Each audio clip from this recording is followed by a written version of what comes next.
رد يا عيد وينك خلنا بوسط عينك رد يا عيد وينك خلنا بوسط عينك نفرح بين الأحباب مثل ماضي سنينا نفرح بين الأحباب مثل ماضي سنينا. Eid Al Adha is a festival celebrated by Muslims after Hajj, which is the annual visit to Mecca. It is also known as the festival of sacrifice. The Eid when the Muslims come back from Hajj. A lot of people are doing their pilgrimage from all around the world, and when they come back, everyone's really happy and rejoicing. Eid Al Adha is a festival people commemorate after finishing Hajj. Eid Al Adha is a festival of sacrifice, and it marks the end of Hajj, where Muslims from around the world celebrate the holiday. Eid Al Adha is a celebration at the end of Hajj. Eid Al Adha is one of the greater Eids in the Islamic calendar. It signifies and marks the end of the Hajj festive period and the end of the pilgrimage, and those who have gone on pilgrimage celebrate through the sacrificing or through the slaughter of the animals. Eid Al Adha is a celebration that Muslims celebrate at the end of Hajj, which is the holy pilgrimage to Mecca. Eid Al Adha is basically celebrating the end of Hajj. تهديك الافراح غف احزان الايام رد يا عيد نروح واطرد كل الاوهام فك احزان هالناس وش بدروبهم ياس فك احزان هالناس وش بدروبهم ياس واحضنهم بدينك مثل ماضي سنينك واحضنهم بدينك مثل ماضي سنينك. Eid al-Adha commemorates the sacrifice that Prophet Ibrahim took towards his son Ismail. There's a verse revealed in the Quran that Ibrahim, Allah sent a trial to Ibrahim to sacrifice his son. It was a symbol of sacrificing his son, and Ibrahim, he took upon this sacrifice, but then Allah revealed to him that his sacrifice had already been fulfilled, and then so Eid al-Adha is to commemorate this event. As a child, I was kind of taught it was for all these people that are on pilgrimage and coming back, but I think it has a historical note with Prophet Ibrahim and his son. Eid Al Adha commemorates the sacrifice of Prophet Ibrahim.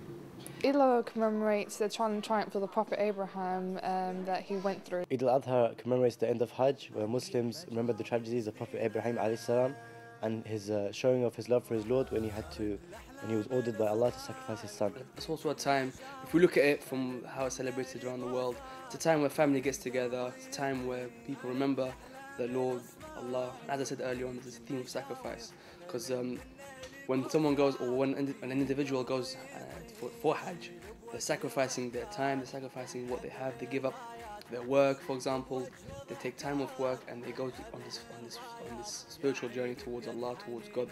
So this is signifying the end of that, and it's also a celebration of that, and there is a historical background behind that. The trials and the tribulations, the tests that Prophet Abraham alayhi salam had to go through, and Eid is the celebration of his successful outcome of those tests. This is to commemorate the end of Hajj.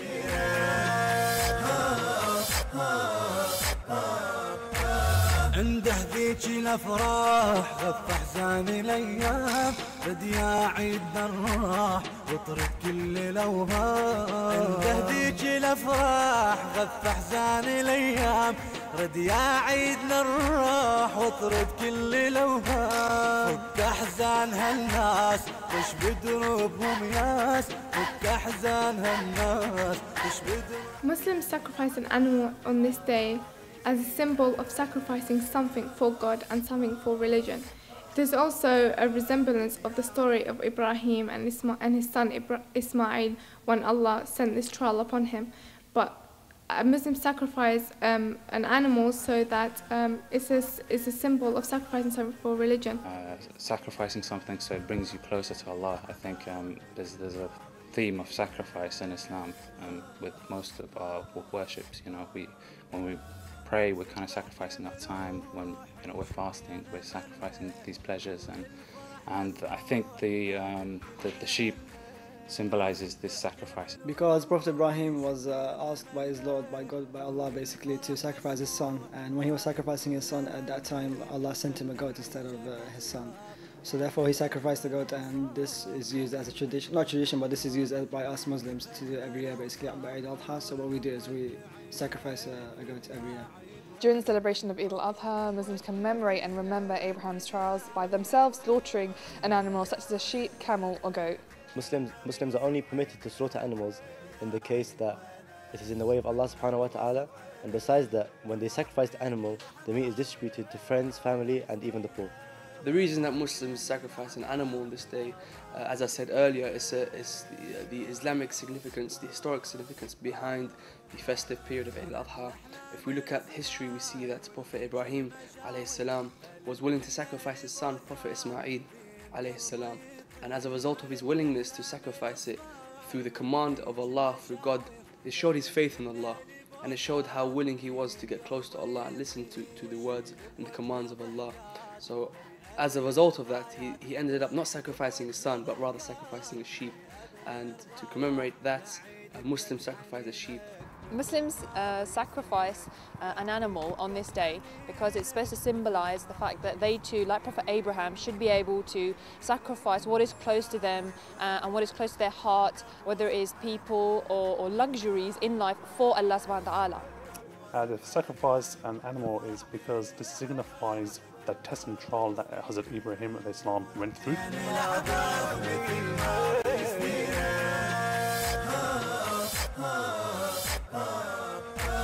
عنده ذيك الافراح غف احزان الايام رد يا عيد الراح وطرد كل الاوهام عنده ذيك الافراح غف احزان الايام رد يا عيد الراح وطرد كل الاوهام.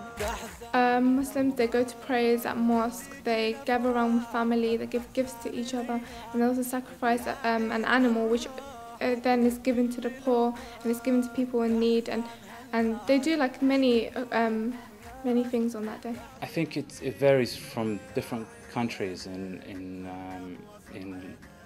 I used to live in Iran before. There was a lot of people used to go out onto the streets and stuff, but here it's more to do with families, restaurants.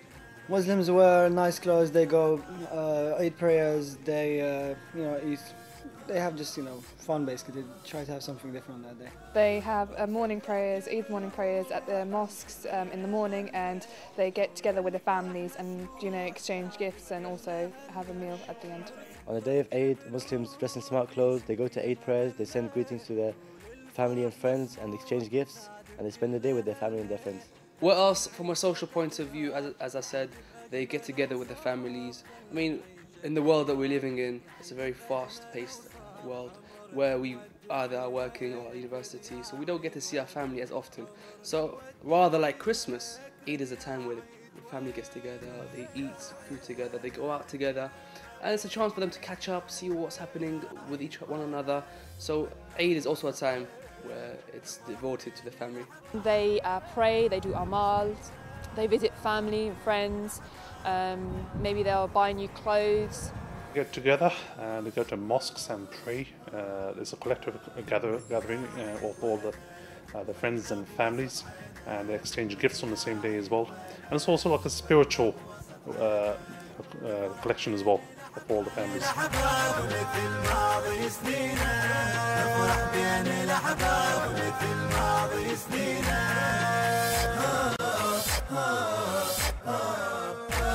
أرد الأحلام الصباي والذيك المشاوير ألم من أهل بوسات بين قلبي يطير أرد الأحلام الصباي والذيك المشاوير ألم من أهل بوسات بين قلبي يطير واشيل بوجه ضحكات بريئة بغير غايات واشيل بوجه ضحكات بريئة بغير غايات يا عيد بقد حنينك مثل ماضي سنينك يا عيد بقد حنينك مثل ماضي سنين يا عيد وينك خلنا بسط عينه